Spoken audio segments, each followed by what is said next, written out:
Jean Schnupp here. Welcome to another of the Savvy Sightseer video vacation series.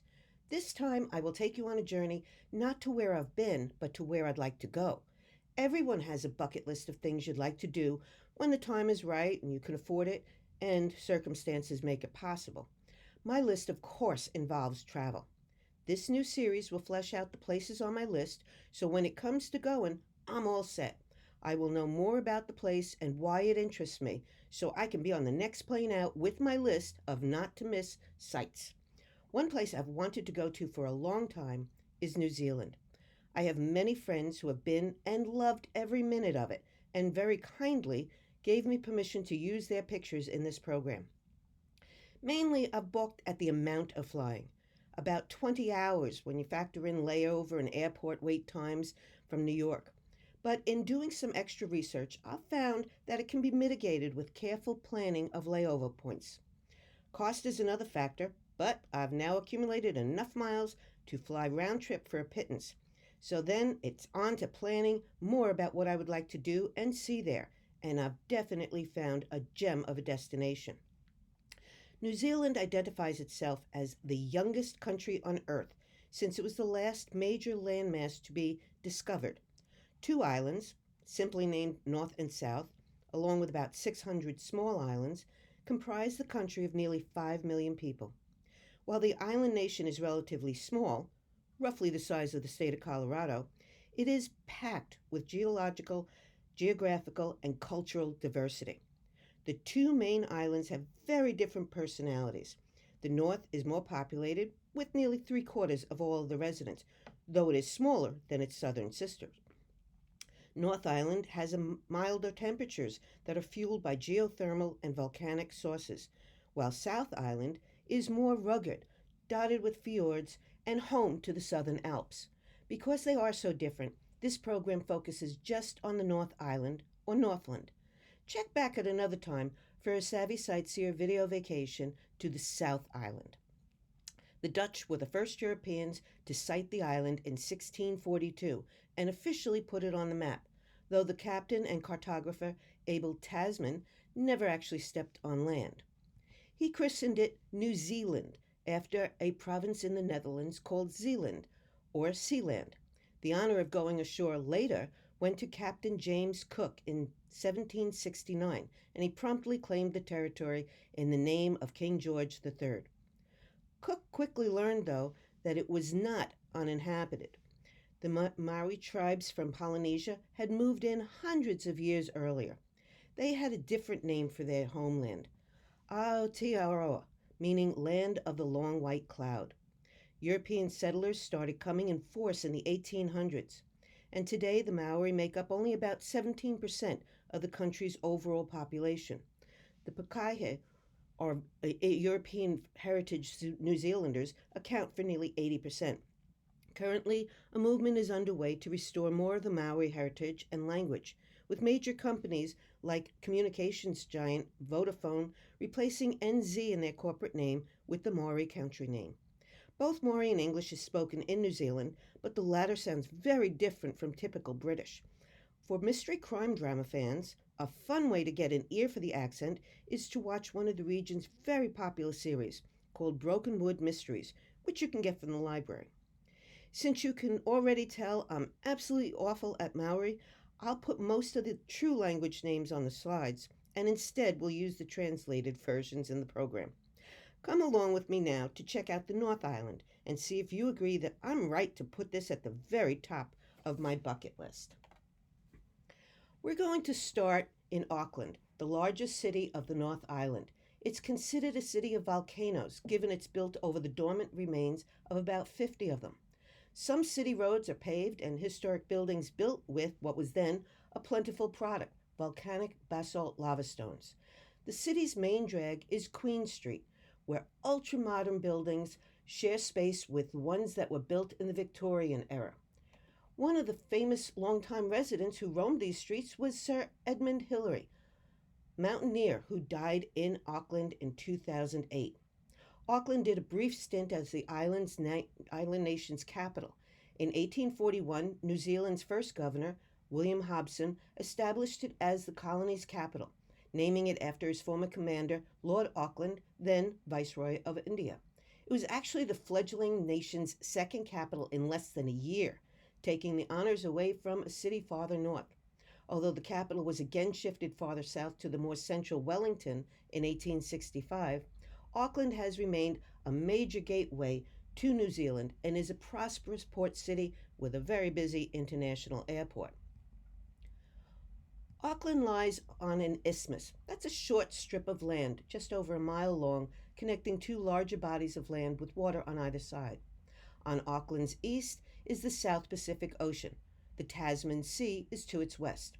At Viaduct Harbor, you can see why Auckland is called the City of Sails. Reportedly, 1 in every 4 households has a boat, and it is from here that the world's most prestigious and oldest regatta, the America's Cup, is set to take place in March 2021. As of this filming, that of course is still a question mark. Rising well above the city is the 1,076-foot tall Sky Tower. It is New Zealand's tallest structure, and the transmitter at the top broadcasts more TV and radio stations than any other in the world. It is the tallest manufactured structure in the southern hemisphere and has been designed to withstand winds of up to 125 miles per hour. Opened in 1997, it has become a prime spot from which to get an overview of the city, to get a lay of the land before striking out on foot to explore. From one of its 3 observation levels, starting at just under 600 feet above the street, on a clear day you can see up to 50 miles away. The 360-degree revolving dining restaurant is up at about 620 feet. The brave can take a real leap of faith from a bungee cord at about 630 feet up, or just wander about on the 4-foot wide glass floor for a skywalk. A full body harness and overhead safety line keeps you safe as you step right to the edge with no railings or plexiglass. You just know I'm going to take their word for it and not give it a try myself. To get impressive views of the city, but keep your feet firmly on terra firma, you can go to one of the many parks that were created by past volcanic activity. Over at the top of One Tree Hill, the largest of the extinct volcanoes and the site of one of the earliest Maori settlements, you find one of the best lookout points. A monument has long since replaced the lone pine that once topped the summit, and is important in its honoring of both the Maori people and John Logan Campbell, one of the first European settlers of the area and a leading administrative figure in the mid-1800s. In 1901, he donated the land at One Tree Hill to the people of New Zealand, and in his will, he provided funding for the monument, saying he envisioned a towering obelisk uprearing heavenward in memoriam to the great Maori race. A bronze statue facing Campbell's grave was added, marking the first time a statue in the form of a Maori figure was erected in Auckland. Another prime viewing spot is Mount Eden, the highest volcanic cone in Auckland at 643 feet high. It has a 164 deep crater. You can get a panoramic view of both coasts, since this area is one of the narrowest parts of New Zealand. Developed around the cone of a nearby extinct volcano, the Domain Park, known as Pukekohe, is Auckland's oldest and largest at nearly 200 acres and provides a very nice respite from city hustle. During the Second World War, it was used as a campground by American troops. Enjoyed year-round, a highlight of the park is its winter garden, which was designed in the early 1900s. 2 barrel-vaulted Victorian-style glass houses offer very different experiences. One is heated and shows off lush tropical and heat-loving plants, while the other rotates an ever-changing display of rare and spectacular plants according to the season. In between the 2 greenhouses is an extensive courtyard and sunken pool. Together with majestic marble statues, it's no wonder this is a popular backdrop for wedding pictures. The park is also home to the National War Museum, built in 1929 to commemorate the country's involvement in World War I. It's been expanded to recognize the fallen of all wars that New Zealand soldiers have served in. It also tells the story of the country, its place in the Pacific, and its people. Moving out of Auckland north about 3 hours is one of the Northland's most scenic coastal views, the Bay of Islands. You can see why the original capital was on its fringe, though it was the bawdiness in early days from all those sailors coming and going that cost it the prestigious role in less than a year. You really can't have a capital city in a region nicknamed the hellhole of the Pacific. Auckland presented as a much more suitable option, and off went the governing agencies. Today, the Bay of Islands and neighboring towns like Russell have anything but raucous clientele. Little spots around the bay are referred to as boutique towns.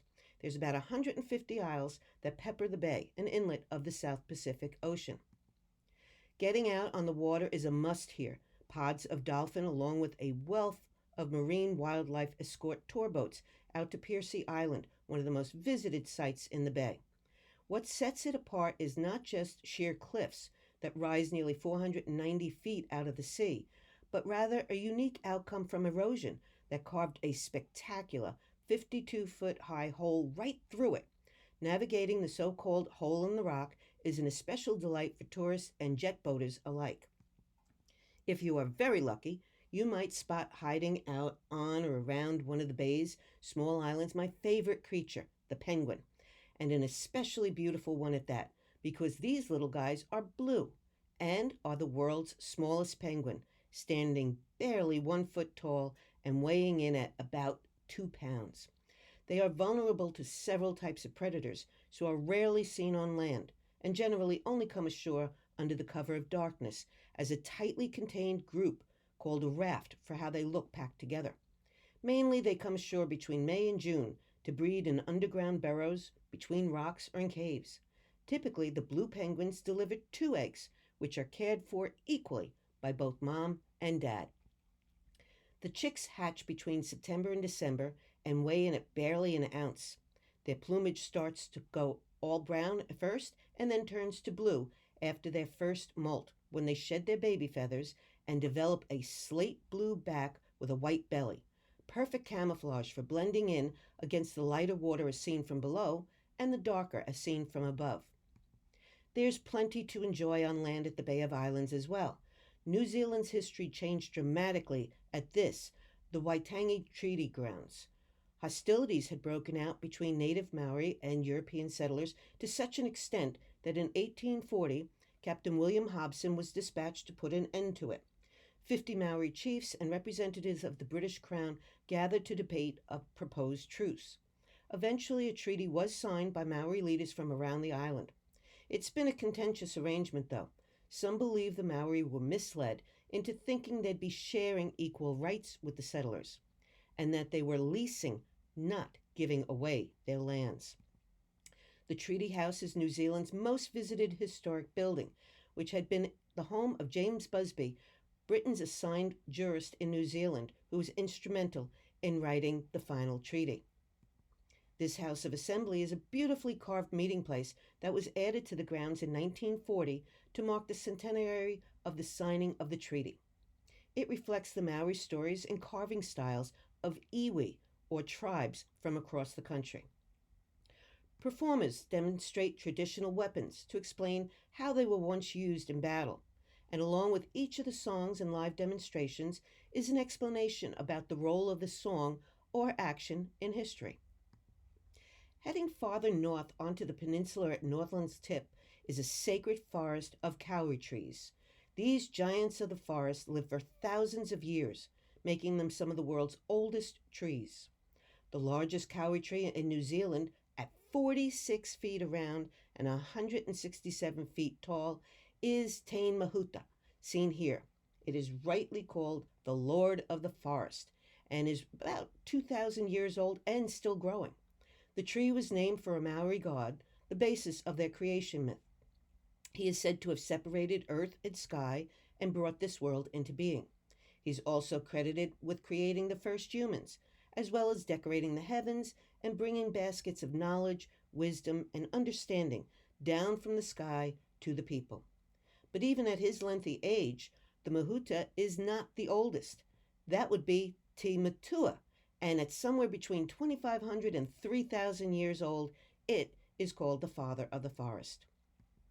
Cape Reinga is a beautiful spot, truly at the end of New Zealand, at its extreme northern tip. The Tasman Sea and the South Pacific Ocean meet here in a clash of waves. Contrary to what you'd expect, this is not a tourist-driven spot. This place has deep spiritual significance to the Maori. According to oral history, from a gnarled tree standing here for over 800 years is where the spirits of deceased Maori leap into the ocean to return to their ancestral homeland.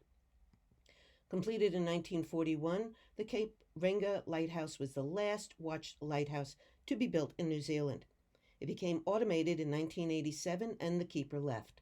The structure stands about 540 feet above sea level and its beacon can be seen nearly 22 miles out at sea. If you look closer, you can see the division line of the Tasman Sea's turquoise water clashing with the Pacific Ocean's darker blue waves. Part of what fueled the influx of European settlers to New Zealand was the 1852 discovery of gold in them there hills. The Martha Hill Mine, named after a prospector's sister, was once the most productive gold mine ever in the country. 5.6 million ounces of gold and 38.4 million ounces of silver were taken from the ground by the time the mine closed in 1952, the result of economic, political, and natural factors. It was considered one of the most important producers in the world. In the 1970s and early 1980s, the price of gold rebounded, leading to a resurgence of the gold mining industry in New Zealand, which continues today, but with a much lesser output than in its heyday.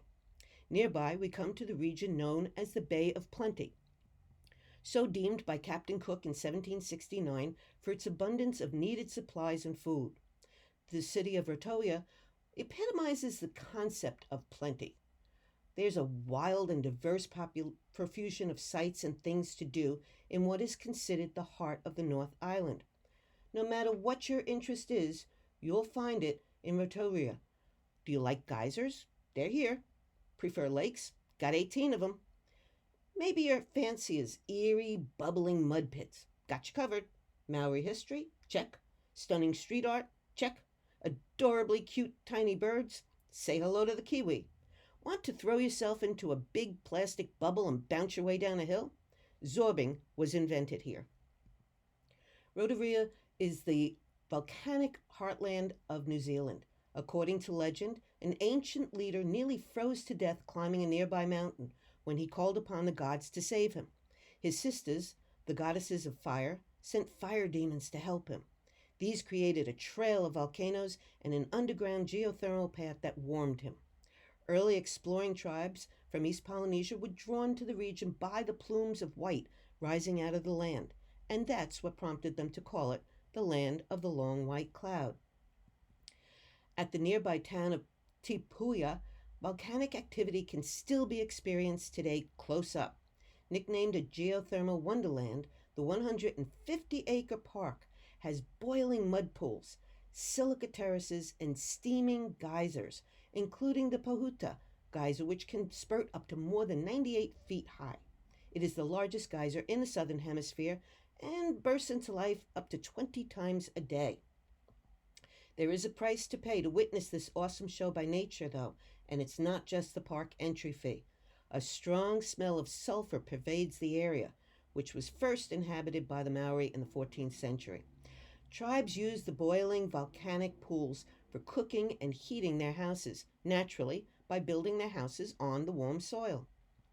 Today's crock pot cooking is just a modernized version of an old Maori technique, minus the messy pots and electricity.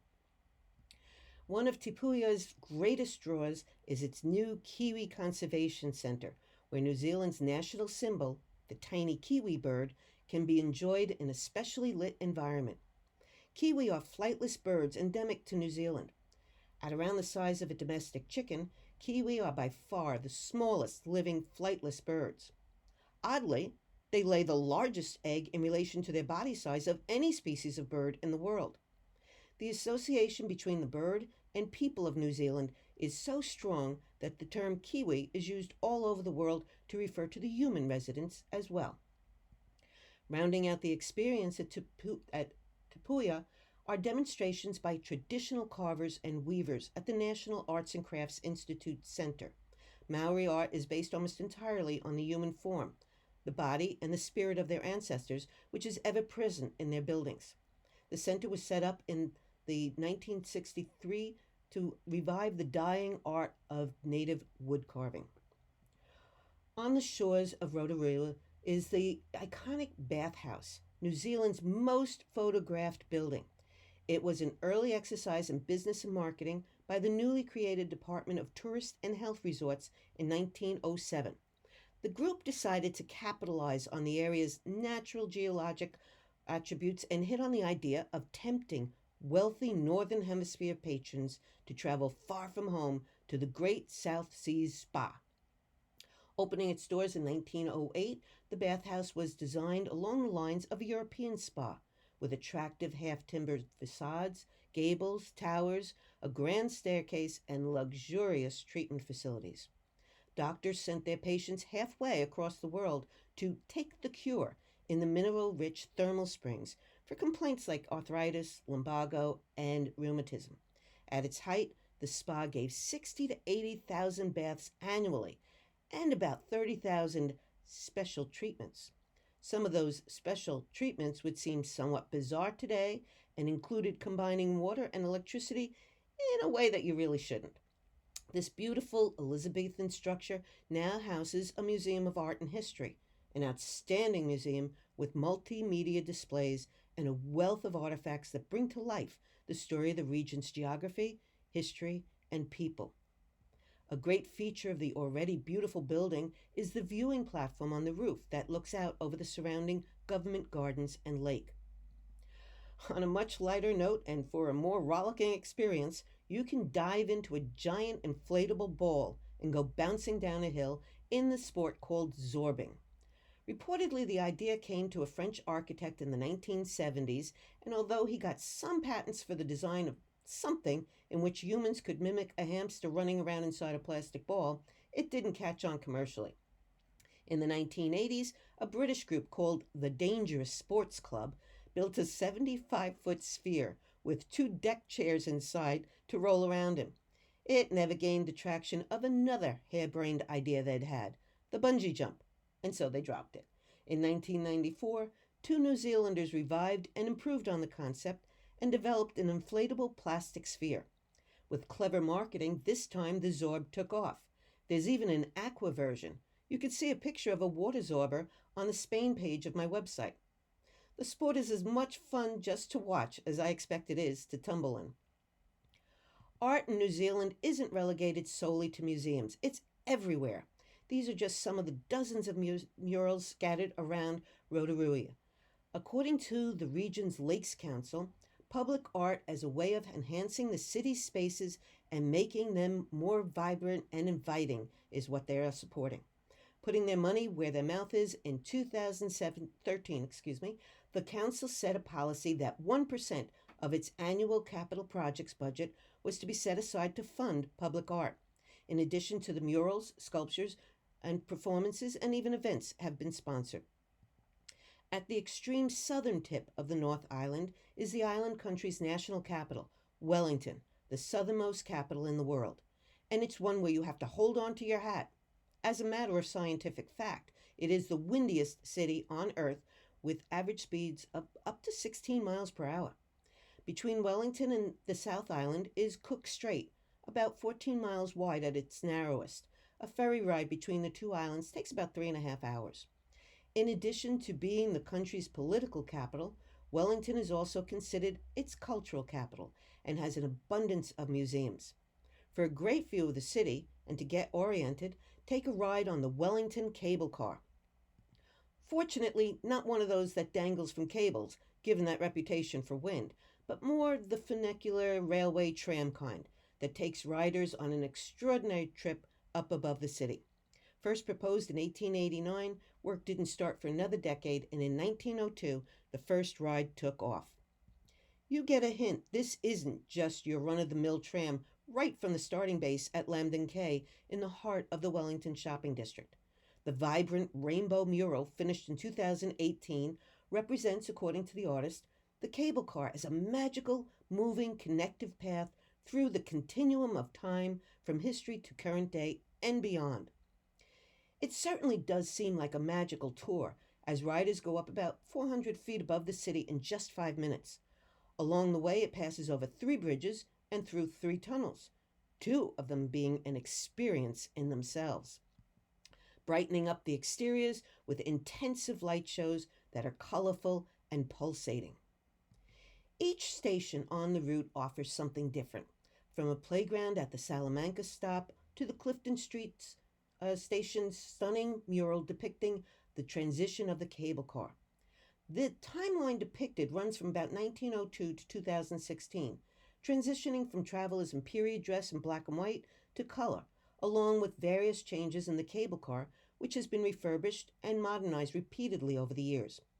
At the cable car's last stop, you'll find this panoramic view, along with a cable car museum, botanic garden, observatory, and the country's parliament building, all within a short walk. One of the more unique spots nearby, just a free 5-minute shuttle ride from the cable car, is Zealandia, the world's first fully fenced urban eco-sanctuary.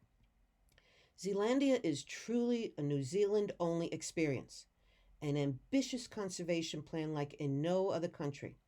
More than 500 acres of land were fenced to create an urban eco-sanctuary with the goal of returning the region back to its pre-human state, with an exceptionally long-range plan, one expected to be accomplished over the next 500 years. In the early 1990s, sanctuary founder Jim Lynch envisioned a pest-proof environment in the heart of Wellington. The result was Zealandia. A mesh barrier encircles it and keeps out rodents, stoats, weasels, and more that would threaten the rare species nurtured within. More than 20 classes of native wildlife have been reintroduced, including the hihi, one of the country's rarest birds that was nearly extinct, but now more than 1,000 chicks have hatched in the sanctuary. Before man landed on its shores, New Zealand was unique as a nearly mammal-free environment. The isolated species living there were affected dramatically around 800 years ago when humans from Polynesia settled in New Zealand. Not long afterwards, the first Europeans arrived, and between the two populations, they cleared vast tracts of land and introduced pests and pets that preyed on the vulnerable natural residents. In Zealandia, they are again thriving, and some include these guys. On the left, we have a tuatara, a rare medium-sized reptile considered a living fossil. The duck in the bottom middle is a rare native brown teal with a thin white eye ring. It's about half the size of a mallard and is one of New Zealand's most nationally endangered species of waterfowl. In the lower right is a small endemic white-head songbird, often heard before seen. The population had been in decline, but now it is one of the most commonly spotted birds in the sanctuary. In the upper right is a red-beaked flightless bird that loves swampy environments. And then the park is also home to some 130 wild little spotted kiwi. The park can be explored over nearly 5 miles of trail, sectioned off for various lengths and challenges, or you can go about by cruising part of it on an electric boat up the lake.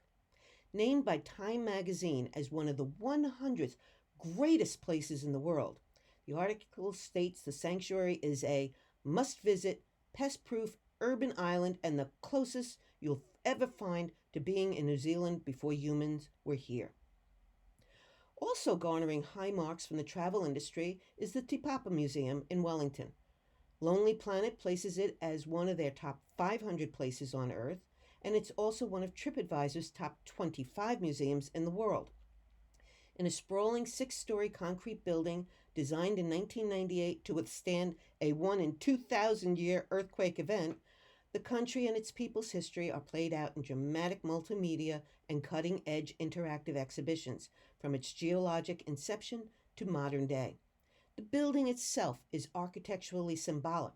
Its north face overlooks the harbor, where bluff-like walls embrace nature, the sea, the hills, and sky. The museum's south face greets the city with its vibrantly colored panels and grid-like spaces that reflect the patterns of European settlement. In between, natural and urban concepts are represented, as well as the nation's bicultural identity of native Maori and European pakeha. A centerpiece exhibit is this communal meeting place of the native Maoris and a beautiful meeting house. Traditional and modern stories are told through its design. The bright and beautiful colors are the same as those their ancestors would have seen in their own environment, in flora and fauna, native birds, clay and mud, rock, the rays of the sun, and rainbows. The exhibit is named after a place in the heavens where the Maori gods are said to meet in peace to discuss and settle issues. Elsewhere in the museum, various forces of nature can be experienced. You could be shaken down to your toes when you enter the realm of the god of volcanoes and earthquakes and explore the geological forces that shape the land in the shaky quake house, or step into an outsized nest and be immersed in birdsong. For children, there is the all-time favorite exhibit, the colossal squid. The 14-foot-long, 1,000-pound squid, the only colossal squid on display in the world, is one of the most visited exhibits, especially by the kids. Another New Zealand spot popular among children of all ages is the place known as Hobbiton in Northland's midsection. As a fan of J.R.R. Tolkien's Lord of the Rings series and later the Hobbit movies, the Shire of Middle-earth is a truly special place to visit. Nestled in the 12-acre movie set are little hobbit houses, the Green Dragon Inn, the lake, and the bridge as seen in the opening minutes of the 2001 film The Fellowship of the Ring. Visitors can bend down and enter Bilbo Baggins' home. Then, take a look out on the village. Roaming the grounds are adorable sheep, major residents of the island nation. More than 13.5 million live on the North Island alone. Compare that to the roughly 4 million humans there, more than 3 times the population. I hope you've enjoyed sharing one of my bucket list destinations and agree that it should be my next stop. I like to end all of my programs with the words of Dr. Seuss. Sometimes you don't appreciate the moment until it becomes a memory. And I like to add to that to always remember to celebrate the moments and treasure the memories.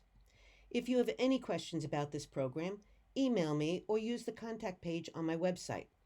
Of course, I also invite you to visit my website to see my already visited European destinations.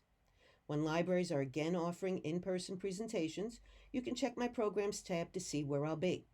Until then, visit your library site for more video vacations by Savvy Sightseer. Ta!